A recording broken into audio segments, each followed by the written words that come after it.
Alrighty. Let's get this show on the road. Dun, dun, dun, dun, dun, dun, dun, dun, dun, dun, dun, dun, Hey, dun, dun.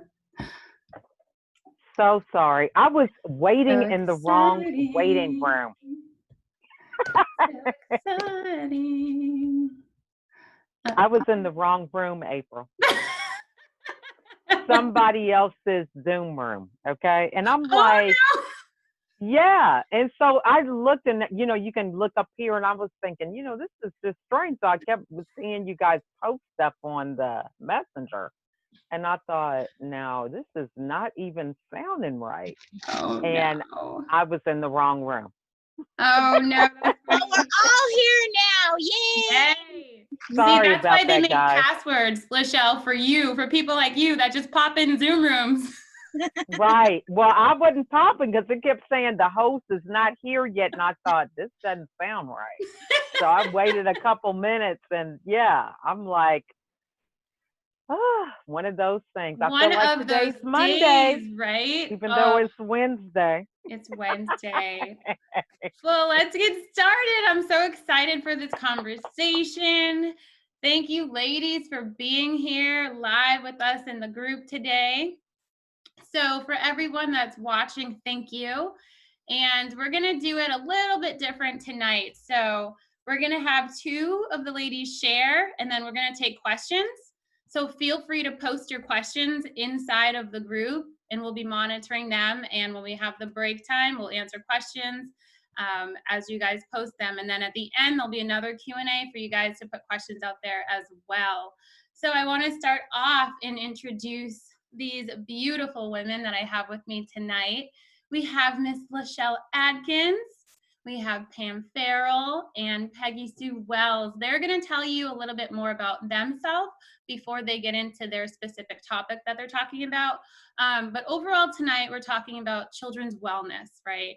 And how as parents, we can really nurture them and focus on these four main aspects of their wellness: spirituality, emotional, mental health, and physical health, because they're all very, very important for our children, especially with everything we're going through right now. I can't imagine being a child and being in this world right now with the virus, because I mean, growing up, I went outside, we played on everything. I rode my bike, I climbed trees, and they can kind of do that stuff now, but it's just a different world with this virus going on. So, how can we really pour into our children and stay connected so that they know that, we're still here for them, and we want to hear, what's going on in their minds about how they feel about this, being comfortable to express what's going on with them, and just growing together as a family.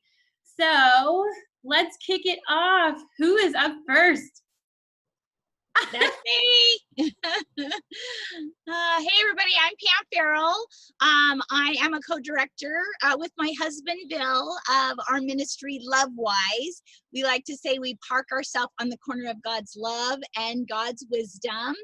Our theme verse is Proverbs 19:8. The one who gets wisdom loves life. And at a time like this, we need to love our lives more. Yes. Hey, and so I thought about all the things that I could share to help us with our children and our grandchildren, grow spiritually. That's the part I'm going to be talking about, because Lovewise really is to help people with all the relationships. And so it all starts with the relationship with God. And so I wanted to ask you a question. Who loved coloring when you were a kid? In the comments, tell me what color was your favorite, like sky blue, peach. They all have fancy names, right? So what does coloring have to do with growing spiritually? Well, I'm also the author of discovering hope in the Psalms, discovering joy in Philippians, discovering Jesus in the Old Testament, and the next one out will be discovering good news in John. And it's a creative Bible study. And so that means there's coloring pages like all the way through.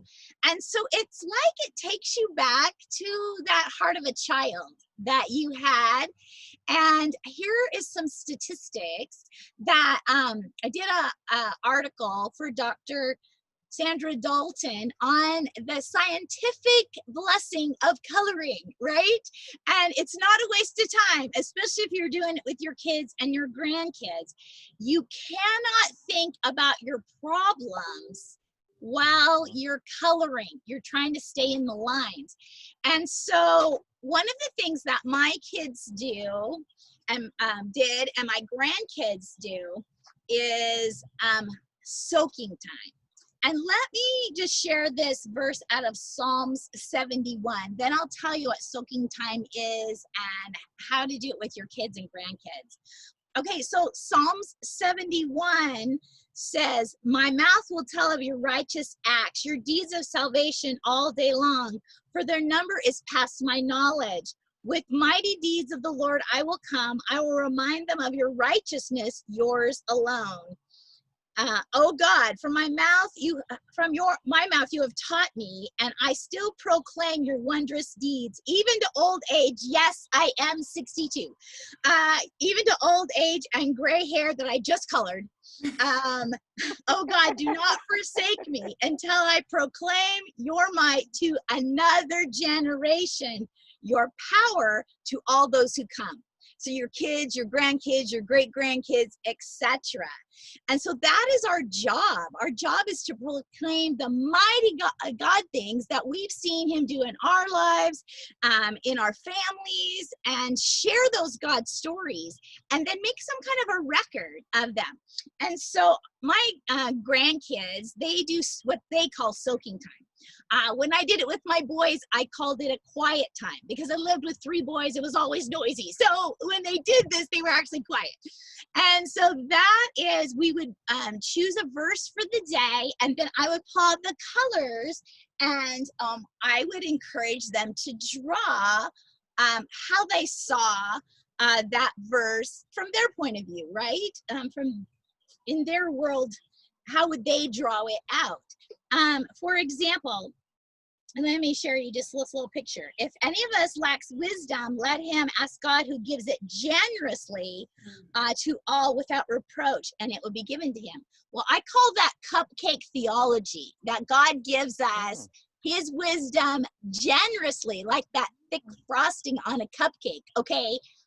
As I would do a soaking time with my grandkids, yes, I would bring cupcakes and we would draw some cupcakes. Then we would have our cupcakes, and then we would talk about how to ask God for wisdom. And I would share some stories about times in my life when God gave me wisdom.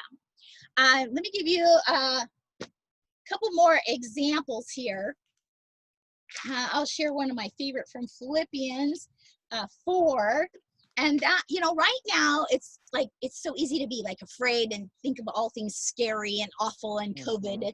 Yeah. And so the Bible tells us to think on these things. And there's a little, I call it Bible doodling, because I'm not really an artist. It's more like a little cartoon there, and a little cartoon with a little light bulb there. And that's where I wrote down the things that we're supposed to think on, things that are true and honorable and just and pure and lovely and commendable and excellent.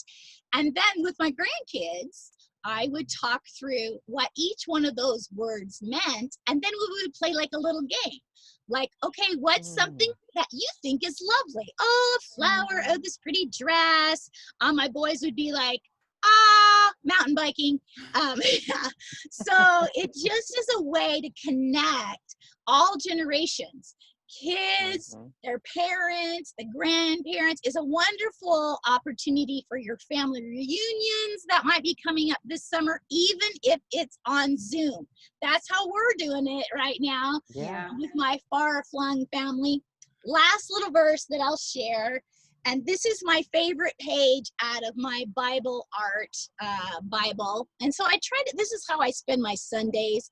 And oftentimes I'll invite my kids or grandkids, well, mostly my grandgirls now, on to do it with me. And it simply says, this is Psalms 42, deep calls to deep at the roar of your waterfalls, all your breakers and waves have gone over me. By day, the Lord commands his steadfast love, and at night, his song is with me, a prayer to the God of my life. And then I would share about what that means. That basically, he says, if you're really freaked out, then during the day, we're supposed to like say, Alexa, play praise music, you know, and fill our house with praise, the steadfast love of God. Put up pictures or posters. At night, we're supposed to pray. And what I do is I go to sleep with the Bible playing or with praise music playing. And I wake up stronger, more courageous, and confident the next day. So that's why it's like got some fancy waves and things like that in the drawing there and little notes. Or you can just use a simple piece of paper to do the same thing. This is what I call the cheerleader version. I was a cheerleader in high school, and we had to, let's see, there we go. I was a cheerleader in high school, and we had to make posters. So it's basically a poster that says that same thing about what to do in the day and the night. So that's my little bit of 5-minute wisdom on how to have a great soaking time with your kids and grandkids. Yep, pull out the colored pens, pull out the crayons, and color your troubles away just for a moment. I love that, Pam. Thank you so much. I love that you're involving scripture and coloring. You know, you're really activating them getting involved instead of just talking. And, you know, it's like the Charlie Brown, wah, wah, wah, wah, wah. Exactly. And I know from raising 3 boys, you do coloring and then you do food. You got to mix those two too. Yeah. Even girls, you need the food. I like food. Yeah. My boys, though, that's their love language. You know, Dr. Chapman says there's 5 love languages. No, there's 6. Food is the 6th love language. Absolutely. Thank you, Pam. All right. Who's next? Okay. Oh, did you have something else? I'm sorry. I did. I just wanted to share a freebie. So here's a freebie. I have a Infectious Joy 30-day ebook that you can do with your kids. So you'll draw in those little squares, and it has all the verses about joy for 30 days. Oh, awesome. Sorry about that. Please post Really, that in the sounds comments good. after we're done. That's awesome. Thank you. And as we shift to, I believe, Miss Lachelle, I'm going to take a sip of I know you ladies are drinking something, right? Water. I'm not. Oh, there you go. Arnold Palmer. Arnold Palmer, there you go. All right. Miss Lachelle, what do you have? Me, I'm not drinking anything. I just finished drinking my water. Yeah, there so you I'm go. yeah. There you trying go. to keep it 100 with the water bottle. But so I'm Lachelle Atkins, also known as America's Supermom. My husband and I have 15 children. And during this time, we are sheltered in place with 10 of our children. So I'm really passionate about this topic because, you know, I want to be able to keep all my hair on my head, right? But, you know, having children and going through this pandemic, I think there's so much to just giving yourself a little bit of grace during this time, you know, because it's happening to everybody. So there's a couple things that I just think is important for us to kind of point out during this time to help us be in a better place in order to help our children. So the first thing is we have to lead by example, you know, so just like our kids don't have an example, this is something new, it's new for us as adults too. And a lot of times, you know, we have to be proactive about our own wellness in order to be able to teach it to our kids. So what I have is a hashtag that I call Smile for Wellness. And the SMILE is an acronym for 5 areas that we really should be watching to make sure that we are keeping up with our mental wellness. Because if these 5 areas kind of dip into uncharted territory, it could be kind of detrimental to your stress, anxiety, and can often lead to depression. So the smile consists of your sleep, your mood, your inner voice, laughter, and energy. So that's the acronym for SMILE. And so my story is a little bit that I suffered from depression for 13 years. And during that time, I was hospitalized 3 times. And each of my hospitalizations, I was not a depressed person where I would label myself that way. I was functionally depressed. So I was doing everything still like normal, going to events, helping in the classroom, but I didn't recognize the signs in myself.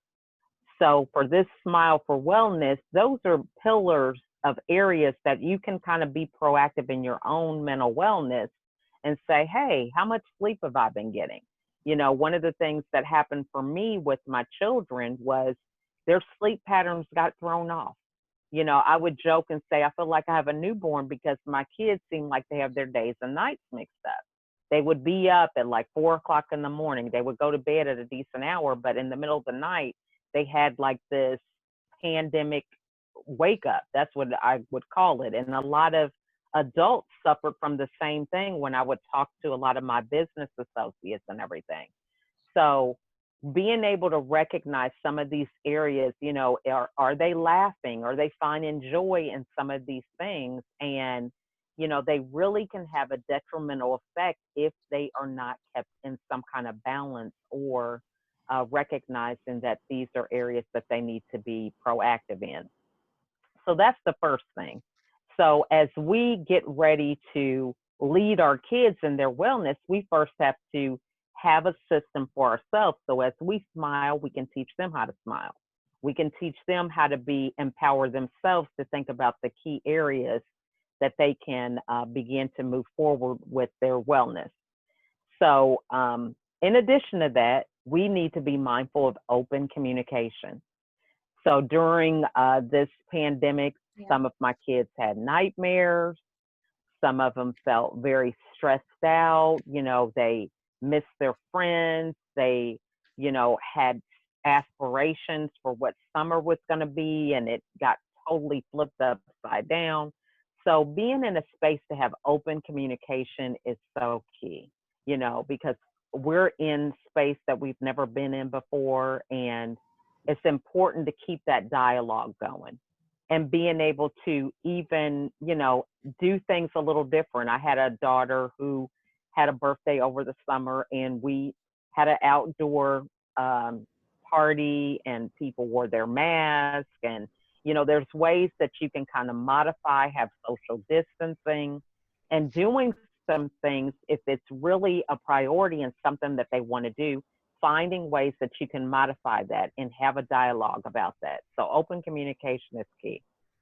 In addition to that, it's being flexible, right? So having virtual things, just as you mentioned, having a family reunion virtually, having parties or movie nights, you know, virtually.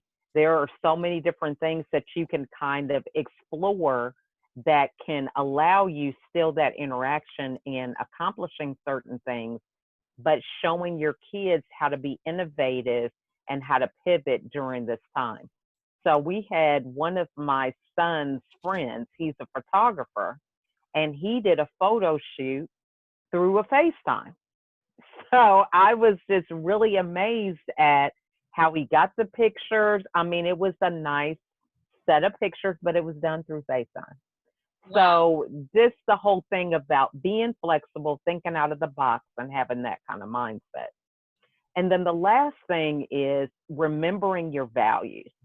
So if you value family and coming together and, you know, being there for one another and unity, prayer, you know, spirituality, create memories during this time. Yeah. You know, take this time to be able to recognize, you know, that this is an opportunity to have more family dinners, to create new traditions that have really gotten away from us. I know in my household, I have 10 kids here, but it was like a revolving door.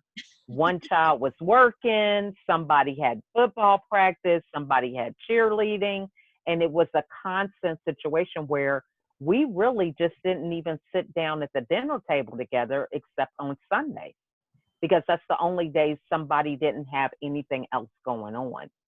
So during this time, it's important to think about what are some memories that we can create. You know, game night, having dinner together, you know, creating themes around what you eat. We have Taco Tuesdays now. You know, before it was like, what do we have? And now it's like a, you know, a pandemic thing. We've got the Taco Tuesdays or whatever. So it really can be an opportunity to build even deeper bonds and creative things. You know, my kids have had talent shows. They've, you know, we had my daughter's kindergarten graduation virtually. So this is the time to think about not what we don't have, but what we do have and how we can explore really continuing to implement these things during these challenging times. And so that will help us not only to just survive, but to continue to thrive during this time. So I just say that, you know, kids are just small versions of us. And so we have to remember that we actually have a kid inside of us as well. And so as we remember that, give ourselves some grace and forgive ourselves for having this guilt and anxiety about feeling like we have to have all the answers, and remembering that we can collaborate. So just like we're doing now, you know, we're all concerned about the same topic, and we're coming together to collaborate on how we can give each other ideas and give out ideas to other people that are dealing with the same issues that we have. And that's all I have for my 5 minutes of wisdom. Hey, I have an idea for you. Sundays. So having ice cream. Oh, good. Sunday. That's I like good. That. I like that. Yes. Sundays. All right. And having Sundays, ice cream Sundays on Sunday is a perfect time to read the Bible aloud to your kids, because they will sit and listen while they are scooping up that chocolate. I love it. I love it. Yes. Or read my favorite stories, like I read all of Anne of Avonlea and, you know, C.S. Lewis and Lion Witch in the Wardrobe. Yeah, you're right. If they're like busy doing this, they'll listen as you read out loud. That's good. Okay, so See, collaboration. couple questions. For you, Lachelle, could you give us again the SMILE? What does the SMILE stand for? Absolutely. So the first letter is sleep, mood, inner voice, laughter, and energy.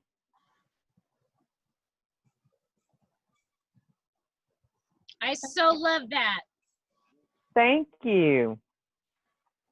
And then Pam, what about for those kids that you want to color with them, but they're like so self-conscious about not coloring as good as somebody else, not being an artist? How do you get past that with those children? Yeah, so that's when you can pull out some really crazy fun stuff and do like splatter paint, because there's no bad in splatter paint. Nobody can like do that wrong, right?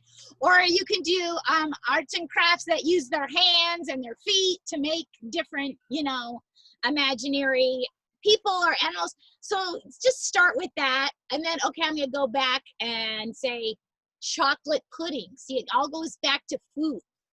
You create I like that. a chocolate pudding. So that's one thing. And then the second is you like point out your flaws. Say like, look at this. Like I just draw stick figures. I'm not this fancy artist. And so you make it okay to be flawed. And imperfect is perfectly wonderful. And that's a great life lesson for your kids and grandkids anyway. Yeah. Michelle, Another thing is, I was going to say another thing with that is like different tools, like using straws or, you know, other things to paint with besides, you know, a paintbrush, you know, or your hands. You could cut up fruit and show how fruit looks and stuff like that. Exactly, exactly. Things that are very abstract, because everybody is going to look imperfect in the abstract. And then it's wonderful. Yeah. Yeah. Michelle, what about for those of us that have had those teen years, and I don't know what it is about teens, but they want to talk at my bedtime. It's like in order for them to open up, teens like to open up right about the time that I am like ready to shut down. So how do you balance getting enough sleep with also being open enough to be able to listen to your teens and be able to hear their hearts? Right. Well, the key is listening. Okay. That's the hard thing I had to learn, because as parents, at least in my situation, I feel like I always had to try to solve a problem for them. And a lot of times kids just want to be heard. So if you focus on getting comfortable, maybe you are in bed, so you can get them to lay down in bed with you and just listen to them. Another thing is, I really don't have the same bedtime, in transparency. I go to bed, but I have to take naps now because, my sleep schedule has been disrupted so much. So having that flexibility of thinking, when a child wants to talk, we should be there to listen, because we don't have those opportunities all the time. So remembering just to have a notebook and, so that you could be conscious of listening. And that's really all they want, is to be able to listen without us giving them judgment, in trusting them and empower them to make their own decisions. And a lot of times you can just repeat what they said or ask them a question and they have their own answer, So I think that's the way that I have found to approach it that works for me. Thank you. Hey, you talked about laughter. I'd love to hear each one, what makes your family laugh. Like, our family's super competitive. So washing the car turns into like a water war, so that makes us laugh, bunch of squirt guns will do it. So how about you guys? What makes your family laugh? Who's going first? Farts always make people laugh. It's the universal punchline. Even with a house full of girls, it's pretty funny. And boys never get tired of it. Exactly. So body sounds are always fun, but then being able to, like you said, just get goofy when you're cleaning up the dishes, when we're mopping the floors, when you're washing the car, whatever, anything to just be able to cut up.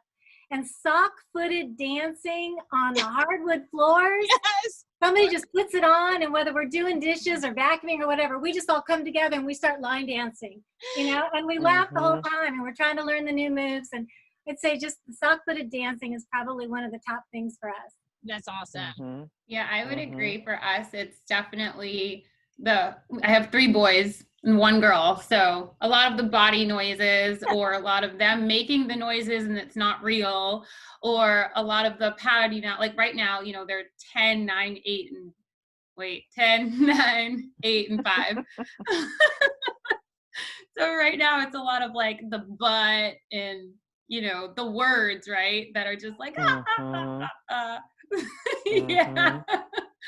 So we're at that stage, but also like, I agree with you, Peggy Sue. Anytime that it's like random, like if someone's not really in trouble, but like they're kind of being a little too serious, I'm like, lighten up, you guys, and I'll just do something funny, and they're like, just to like change the mood. Sometimes I think it's good to just be crazy with your kids. Like you said, we have a child inside of us, right? Like everybody does.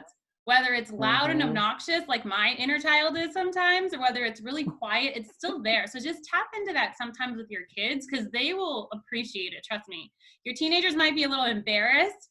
But I told my kids, when you're teenagers, watch out. The thing what I noticed about my teenagers is you can tell when they're becoming a teen, because all of a sudden this hilarious wit comes out. And there was one time where my one daughter, Hannah, we tell her that she could like letter in eye rolling. You can make a wind with the way she rolls her eyes. And I told her, I said, one day, this is not going to work. It's not respectful. I need you to stop it. Are we clear? Did you just hear me? Don't roll your eyes at your mom. Yeah, Mom, I got it. And then right after that, I said something. And she like big eye roll. And in between me and her are all the siblings who were lined up on the couch watching a movie. And everybody in the room went, because we had just heard the law. And Hannah, just that quick, pops back with, I'd like to become a professional eye roller. I'm pretty good at it already, but I'd like to become even better. And of course, everybody cracked up, and I was like really admiring her wit. And then after we got done laughing, I said, hey, and she goes, I know, Mom, I got it. Because, you know, making that shift from a habit to not being a habit took a while. I have to tell you, years later, she is down in South Carolina, across the nation from me, going to college, working at a veterinarian's office doing surgeries. And she calls me one evening and she goes, so I got written up today. And I mean, she's such a hard worker. I'm like, what? That's like almost impossible. I'm like, okay, so like, tell me about it. And she's like, yeah, I rolled my eyes. So now when we get together as a family, sometimes we'll pull out these little sheets like, who in the family did this, who in the family did that, and the kids try to guess, and they get to learn part of their family history. And one of our favorites is, who got written up for rolling her eyes, and everybody knows which kid that was. I love that. That is so good to write down the traits of the kids. That's good.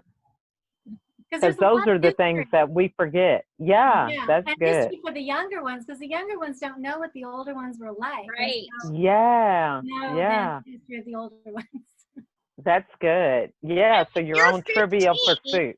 Yeah, with your 15, it would be like a hard guess. Like I know that is true. You know, and hey, sometimes some of that stuff is my husband. But for us with laughter, it's these TikTok videos. All my kids kind of get together and make their own, and so that's something that really keeps us laughing. And you know, the fact that we have, like, our youngest is 6, and the oldest that's living here now is 25. He just got engaged, so they're going to be getting married. But he and his fiance, they are adding remodeling a portion of our land so that they can have a house there. But so anyway, I think it's just the whole mindset of when you have all the different ages, the younger ones keep you in that phase of laughter. yes, it could be anything, you know, something somebody says, a noise or whatever, and so they remind us to keep it light and be a kid, because they'll laugh at anything. And so that's the thing that kind of helps us keep it light. So I appreciate you for that. Yeah, those videos, making videos too is really fun. Our granddaughter, who's like 8, she got this big, my husband has very curly hair. And so she found an afro and she borrowed her dad's shirt. And so she like was mocking her granddad, you know, it was hilarious. Drinking coffee. Right. That's good. That's good. All righty. So let's jump into our part 2. If there's any more questions, did you guys see any more? No? Okay. Let's jump into our second part. And to kick this one off, it is Miss Peg Sue. Thank you, April. I'm Peggy Sue Wells. I am the solo mom of 7 and the author of 29 books, including Bonding with Your Child Through Boundaries, Chasing Sunrise, and then the newest one that's going to come out in the fall with Pam Farrell, who you've already met, and that's called The 10 Best Decisions That a Single Mom Can Make. And what I wanted to talk about was the emotional health of our families, and resiliency experts have found that healthy families that are healthy emotionally have these things in common. Number one is they stay connected and they handle challenges like the COVID thing as a team. Also, they respect and treat each other well, even when they disagree. They have open communication. There's no secrets that are just hidden and buried inside those families. And then they pass on solid values, including having a combined faith, you know, a mutual faith in a loving God. And then the last one is that they celebrate life through touch points. Things like holidays when they get together, holiday traditions that they get together. I know for my family right now, because some of the kids are grown and out of the house, we've had to do that shifting, like how do we get together? So we do a weekly Zoom, and whoever can be there is there. And we talk about everything from what's your favorite color to what's the funniest thing that we remember our Uncle John doing at some time in our lives. And so we keep that kind of a touch together. But family emotionally is that place where we learn three things. One is that we have feelings and emotions because we're whole people. And people that have shut down on their feelings and their emotions, we're not operating as a whole person. I might know something about that sometime in my life, but in order to be whole, we have to feel all of it. And that means the sadness and the grief, as well as the joy and the happiness. They come like a bunch of grapes. And so if we're going to have the good ones, we have to have the bad ones too. And so not to shut those off, but to actually feel them. And then the second thing is that we know that we learn how to control and to understand that we do control our responses to the emotions that we feel. And then thirdly, that anger is God's gift of extra adrenaline to right a wrong. And so we help our children to have those emotions and have them in a healthy way by setting some really nice emotional boundaries. And this is all about teaching, because we don't know unless someone shows us. I know when I was growing up, I thought my emotions controlled me. It was like a really big revelation when somebody said, actually, it's the other way around. And it's very freeing that way. And that's one of the most important things that we teach our kids in the home, is how to have emotions and how to have them well. And so one of the things that I've been able to do in setting up boundaries is to show my kids what to do. It's always show them what to do rather than come behind them saying what not to do. Yeah. Tell them what to do. They just want to know what to do. And if I show them what to do, then we don't have to do all the what not to do's anyway. They sort of like don't happen. So one of the things that I told my kids is like, I understand right now in this moment, you see this kid kind of having this emotional deal. And I would say, I understand that right now you are feeling angry and hurt. And sometimes you and I are going to have different experiences, and sometimes we'll have the same feelings. Sometimes I may feel frustrated and sad while somebody else is feeling happy and hopeful. And so we're going to have different feelings and different emotions, and guess what? That's all okay. However, here's the codicil to that. The codicil is, number one, we don't ever demand that someone else change how they feel. We allow them to have their feelings just like they allow us to have ours, and we experience each of our own individual feelings. The second thing is, we do not take our feelings out on someone else. And so if you're not feeling like all that great right now and you're unhappy, that's fine. You will not take that out on another person in our family or outside of our family. So once they had that down, then we got to tackle anger, because anger comes up. Everybody feels anger at some time, and it's a good thing because it's part of being human. And so what I showed my kids was like, you know, whether it's me or them feeling angry at the moment, the question is, what can you do with that anger that will make things better? Because again, anger is that you just feel that jolt of adrenaline and that extra energy, and you just like need to take it out on something. And what it is God is giving us that so that then we can right a wrong. We can fix an injustice with that. And so with my kids, I would say, so what can you do that would make things better? While you're thinking about it, because sometimes they don't know, or you know what, they're just not feeling like making anything better right now. They just want to be mad. So I would say, well, while you're thinking about that, you can go rake the leaves, or you can wash the car, or you can sweep the basement stairs, or you can fold a load of laundry. And then in that process, they get to expend that energy that they've got built up.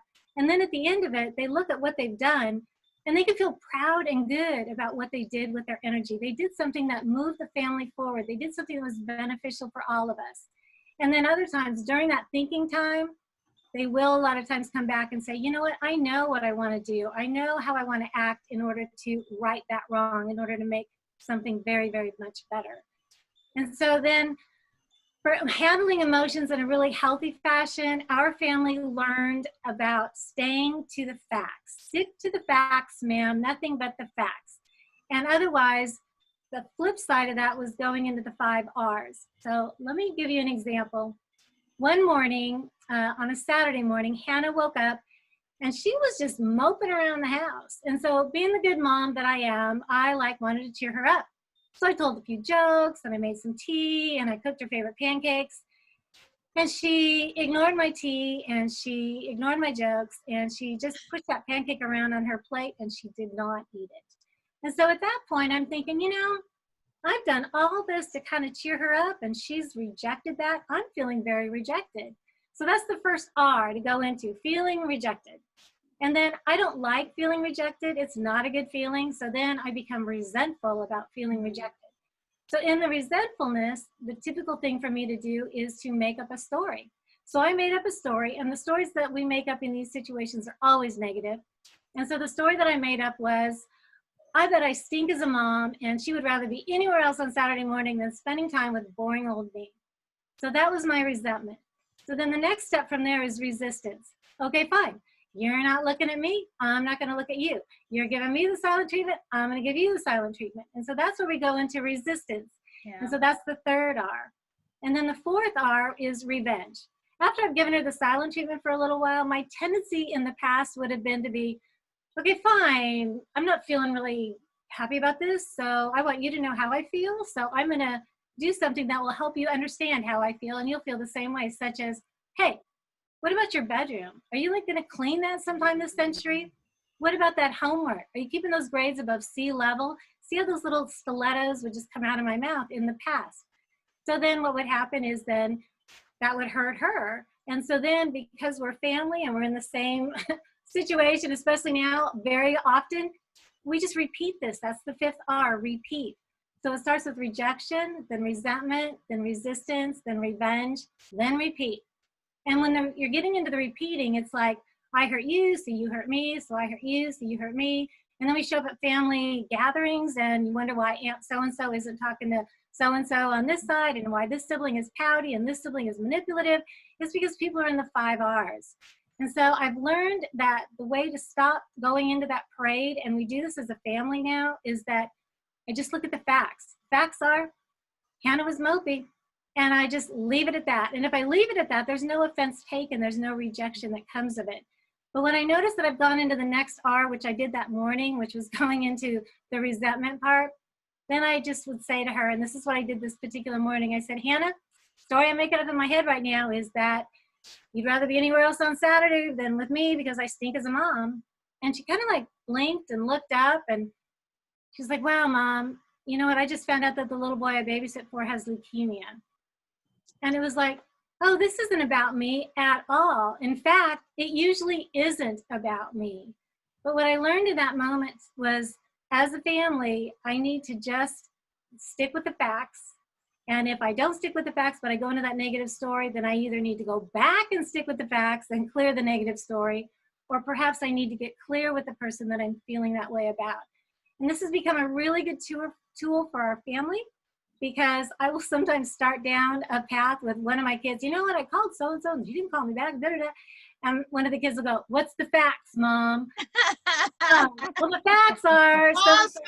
so-and-so did not return my call. That's the facts. And so then we just leave it there.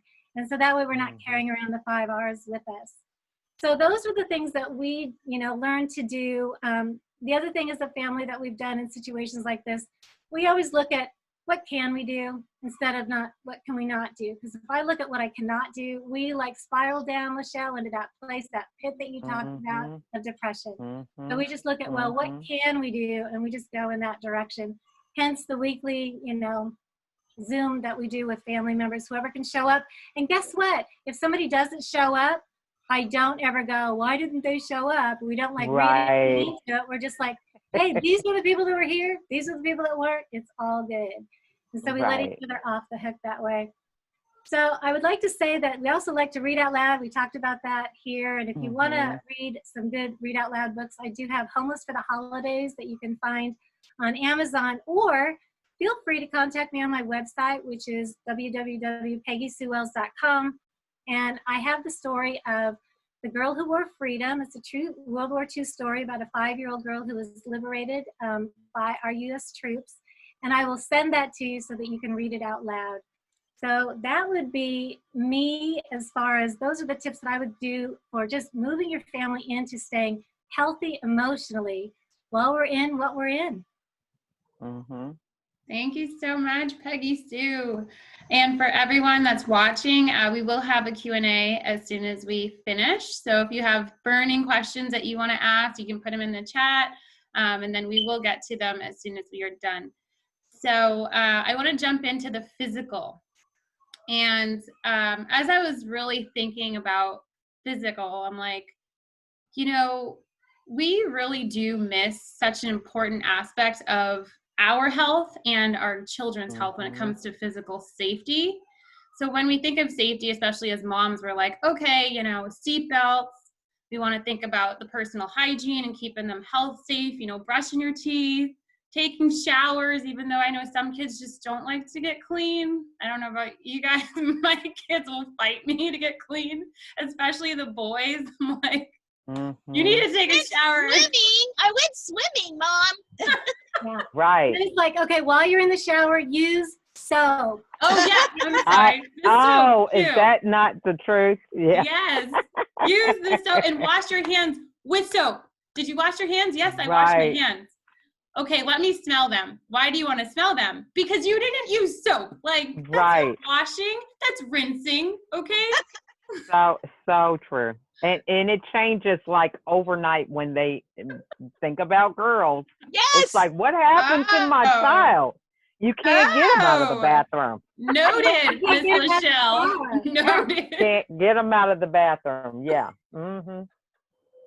Thank you for that. Mine aren't that old, but I am taking a Right. note of that when they It girls. happens. Mhm. Fast. Yeah, Okay. it does. It's like over. It's no gradual. It's like all or nothing either way. You know what I Yeah. mean? I need that. Okay, good. So I just need some girls in their lives to get them Well, they're not motivated. thinking about them right now. They're not thinking about them. That's the thing. This is true. They're too young. Thank God I'm not there yet.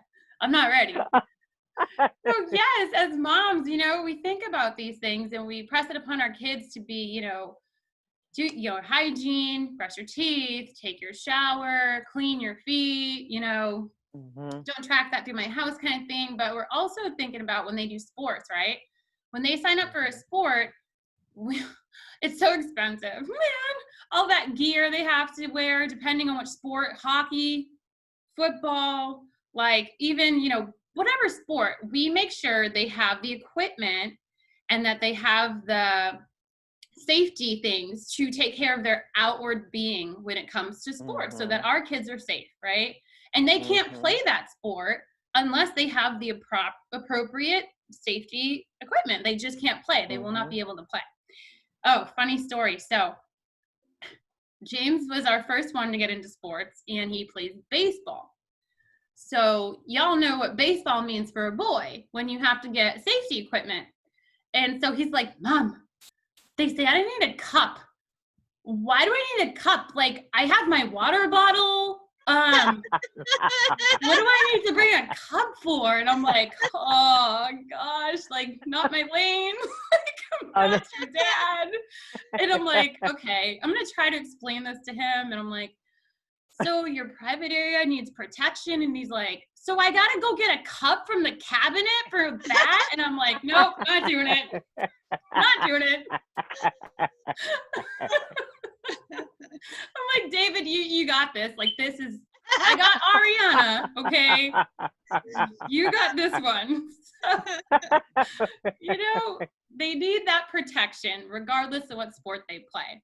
Also, you Right. know, I mean, unfortunately, I've literally had to stop people at traffic lights when their kids were not in seatbelts and say, you know, your kid needs to be in a seatbelt. That is one of my biggest pet peeves is when kids don't have a seatbelt on.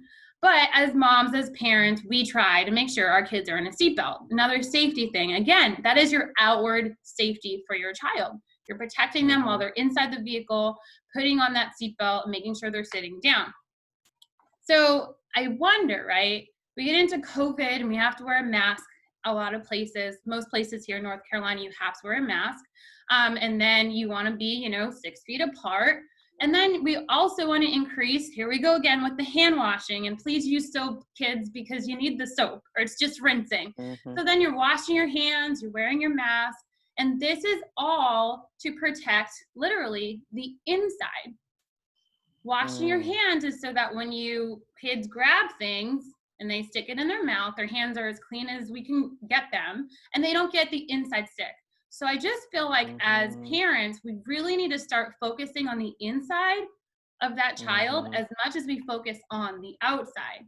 Now, when I say Mhm. that, I'm really talking about how many fruits and veggies are they eating? Oh, my kids won't eat fruits. Mhm. Oh, my kids won't eat vegetables. Do you know how many picky eater books, videos, resources there are out there that'll show you how to hide and blend? Like my oldest, for the longest time, did not like any vegetables. And I'm sorry, corn's not the best vegetable. Like it's just not. Mhm. And so what I would do is I would take like, so if I was making meatloaf, I would take the onion that's required in the recipe and I would put it in the blender. I would just pulverize that onion. And then I would mix it in with the meatloaf. Same thing with like a tomato.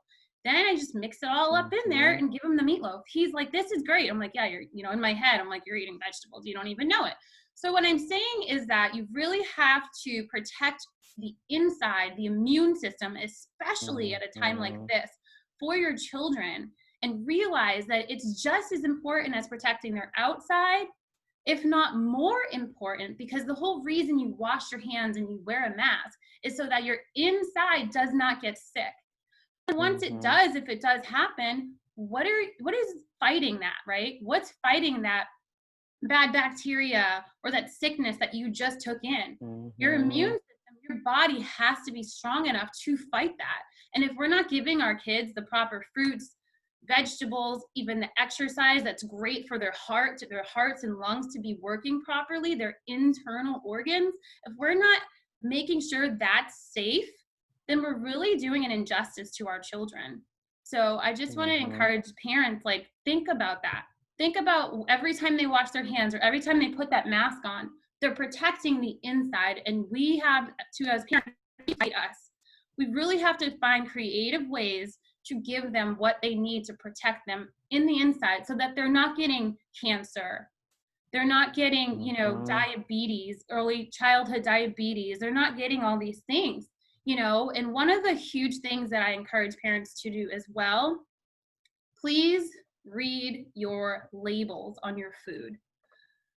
I Mhm. don't know what year, when it happened that the food industry just like flip flops. But when I was growing up, my pickles didn't have blue 1 and yellow 5 in them. My pickles, my big fat, Mhm. amazing deli pickles that I was so excited to eat as a child, didn't have artificial color in them. Now it's in almost Mhm. everything, everything. And you just research, look up the information to see what these things do to your child, because it's scary. Mhm.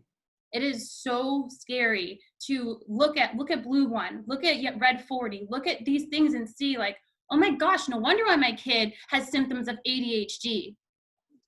Maybe it's because they're ingesting all these artificial, you know, colors, artificial flavors that they shouldn't have. And it's like, it's really sad because I didn't grow Mhm. up like that. You guys didn't grow up with food being like that. Mhm. You know, and the fruits Mhm. and vegetables that we ate back then had way more nutrients in it than the fruits and vegetables that we have now, you know, and there's a Mhm. lot that can be said for that too. But just please think about your child's inner safety when it comes to their physical health. It is so important.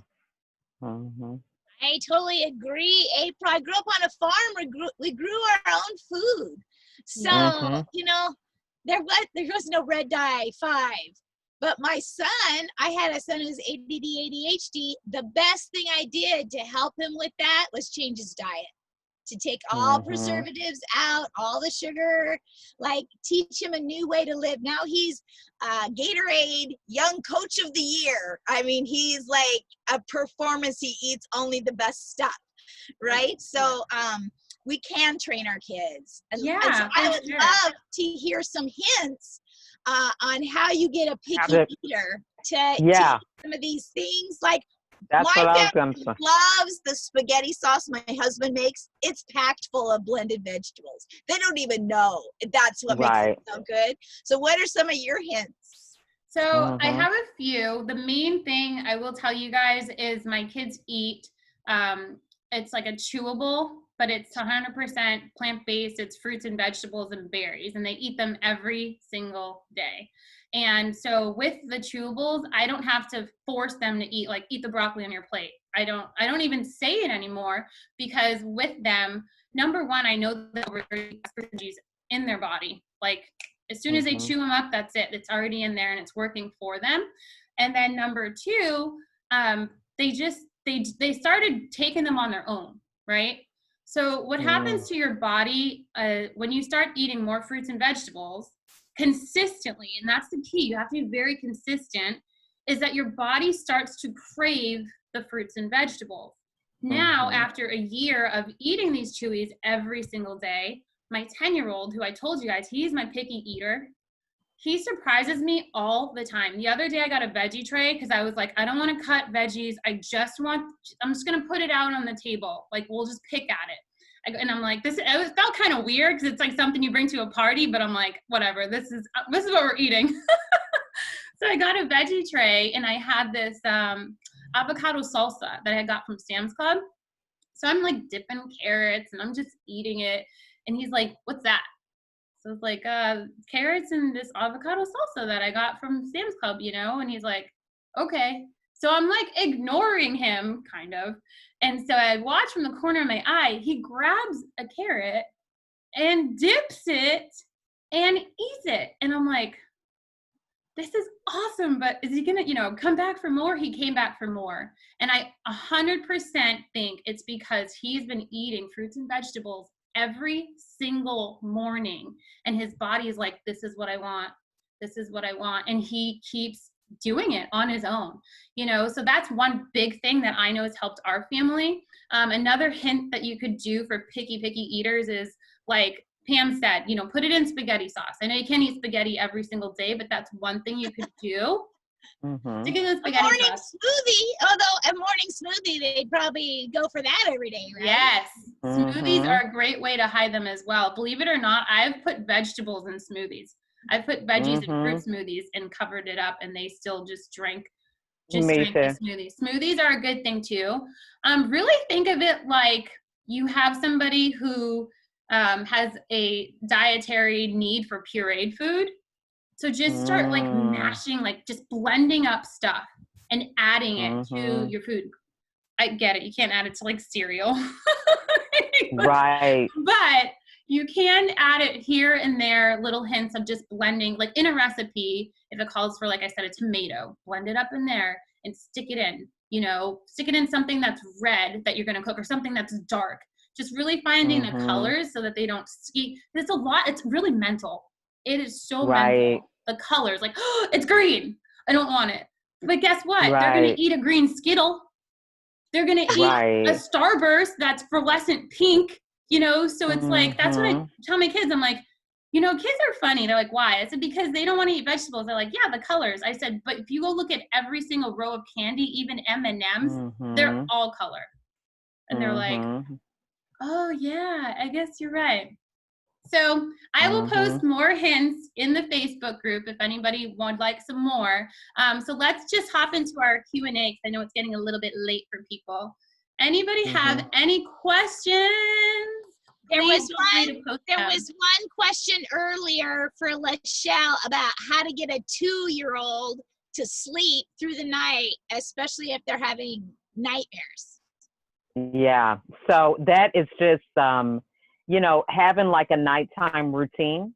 So, maybe reading a bedtime story, doing things that, really, to be honest, we have to let the kids be the guide in that, but getting them into a routine that they can look forward to, really making a big deal out of bath time and reading a story, creating these different routines and memories around going to bed, and also having nap time during the day. So just finding a way to kind of get the sleep in, but not being so, finite on, oh, they have to sleep 8 hours, because I was fortunate. My kids have so much entertainment, they get worn out, they sleep, But during this time, like I said, everybody's schedule's off. So just making sure that you recognize that if they didn't sleep good, that they're taking naps, and hopefully as a parent, you're able to take a nap with them. And you can even create a routine around that. Maybe you watch a little movie or something. And so you get into this routine. I know my kids love that when we just cuddle up in the bed and do something, and then it's like, hey, we're going to sleep here for a minute, set an alarm like you would any other time, and then, you know, that's your time. And usually they sleep longer. I get up and I get a little refreshed. So that's what I would suggest. I did something similar where it got to the place where I needed that half-hour nap, even when some of my kids as they were getting older didn't. And so we set a time where it's like, okay, for 30 minutes, you're going to be on your bed. You can read books, you can color, you can do whatever, Right. but for 30 minutes, you're gonna have some quiet time. And that allowed me to get a nap. Back to what April was saying, I learned that if I started my children, you know, their first foods when they're babies and you feed them, my generation, our mothers started us with cereal and fruit.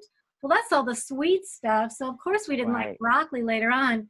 So I flipped it with my kids and I started them on vegetables. Yep. And so then they had a taste for the vegetables. So then they were okay to eat it. And then we did free range at my house. So in between meals, you know, we had our meals. In between meals, free range. You didn't have to ask mom or ask permission for all the fruits and vegetables in the house. You were welcome to eat those. Anything else, you know, we probably had to check with mom. But there was just like, yeah, go get fruit and vegetable any other time. You don't have to ask for it. Yeah, yeah. That's And I want a health tip that I started when my kids were younger was, if the label had a word that I couldn't pronounce, it probably didn't exist in my grandmother's time, so I shouldn't feed it to my kids. And there's a reason why Twinkies will stay on the shelf for 5 years, you know? right. it's And now not that's good. the thing, that one of the things people might want to look at is the expiration date.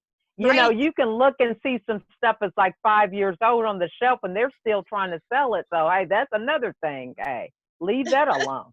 That's right. That's right. Hey, April, do you, like, I kind of have a personal question. Do you happen to, like, recommend a certain brand of those Chewies, or, like, do you have a friend, do you sell them as part of your ministry or business? Like, I don't know, but I know there's some better ones than others. Yeah, I do. I sell them as part of my health coaching business. And if anybody's interested in learning more about them, there's so much information. I was really all about, there's so much out there right now when it comes to health and nutrition. I really wanted to find something that was research-based, you know, scientifically proven, doctors will back it up, and this is the #1 research product in the world. And so, yeah, absolutely. If you want more information, just send me a message and I'll be more than happy to get with you. And because I really want people to know what's in it, right? I teach a lot about what's in your food, and, you know, you are what you are eating ate. So when it comes to like animals, what did the animal that you're eating eat? That's what you're eating, you know? So I want to show people, like, absolutely, I will give you that information. And I want you to see for yourself so you can make a educated decision, like, okay, this is truly scientific based stuff and not just like a, hey, take this. So yeah, just get with me, send me a message, and I'll be more than happy to get it to anybody who wants it. And then as far as the sleeping child, with all 4 of my kids, I wanted to tell you guys, if you're having an issue with kids sleeping and staying asleep, try music. Like, I even puppy trained my puppy to Enya. Like, he goes in his kennel, I'll put on Enya, and he's like, he's out. He's out. I'm like, yes. So when they were so young, like I'm talking like babies, I would put on music, and that would just be it. And every night, that would be our routine. You know, as I got older, I would read to them, say goodnight to them, and then they go to music. My kids still go to sleep to music to this day. And I just think it's such, like, it puts your mind and your body in just such a relaxed mode. Like, my husband prefers the Native American flute music. So just anything that you can find that you think is like really chill, like kind of like that spa music where you're just like in such a good headspace. It really does work for children too. That's good. For children too, it does. And like I said, my daughter, like, she'll be like, oh, I gotta turn my music on. I'm like, oh, go ahead, girl. You know, so I recommend music. Putting them to bed to that is helpful. And it probably goes without saying, but back to what Pam talked about in the beginning is just making sure that I prayed over my children and with my children, Mm-hmm. and that God would just protect over their sleep and keep them from Mhm. nightmares. That made a huge difference. And then some of my kids needed protein right before bed, because if they were sated, if they felt full with the protein and it would last Mhm. them through the night, they would sleep through it. Really, Yep. it's like we get our kids and then we figure out how they work and Right. and go. For sure. All right. Do you guys see any more questions? I think we got all the questions. Cool. Mhm. All right. So last, I want to close with you ladies. Just you have a website, you have a podcast, something. Just let everybody know how they can reach you, like the best way to reach you if they want to talk to you, whether it's a message through Facebook or your website, whatever that is, because I really want them to have the opportunity. Maybe, some people are shy, and they don't want to type in their question or something. If they want to get you offline, please share, starting with Pam, how they can do that. Yeah, I put in how to download the freebie Joy ebook. So that will link us on email together. So that's awesome. If you have questions, though, feel free to message me. I respond to messages, Pamela Farrell, author, on Facebook. Awesome. Thank you. Okay. Peggy Sue, what about you? Yeah, you can find me on Facebook at Peggy Sue Wells. There's also author Peggy Sue Wells, and then I have a website. You can reach me through peggysuewells.com. And like Pam, who I know does respond because she responds to me, I also will get back with you. And Awesome. thank you, Peggy Sue. And Lachelle? All right. And I am on all social platforms: Facebook, LinkedIn, Instagram, Pinterest, and YouTube. The best way to get a hold of me probably is just through Messenger. I also have a podcast.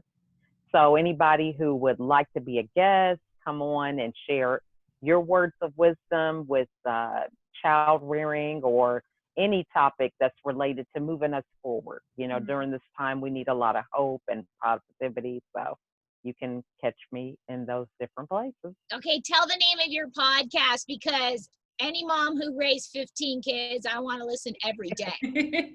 It's Unlock Your Superpower with America's Supermom. Awesome. Well, thank you, ladies and everyone. You can find me on Facebook Messenger. I respond pretty quickly on that as well. So thank you for joining us. And again, ladies, thank you.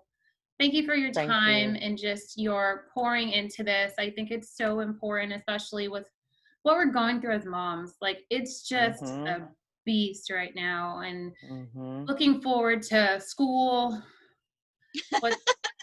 Yeah. So, was that an eye roll, Peggy Sue? I know. Just checking. I don't think it was, but just checking. And April, our hat is off for you being a brave woman to tackle these subjects and these topics head on. Oh yeah. Nicely done. Yeah. And thanks for serving our nation. Yes. Thanks for you and your family keeping us free. We love and appreciate it. Love you Yeah, guys. absolutely. All right, everyone. I'm sorry we went over, but I hope that you had fun, and I hope you grabbed a pen and a paper and just took some great notes and learned a little bit tonight. Have a great night. All right. Bye.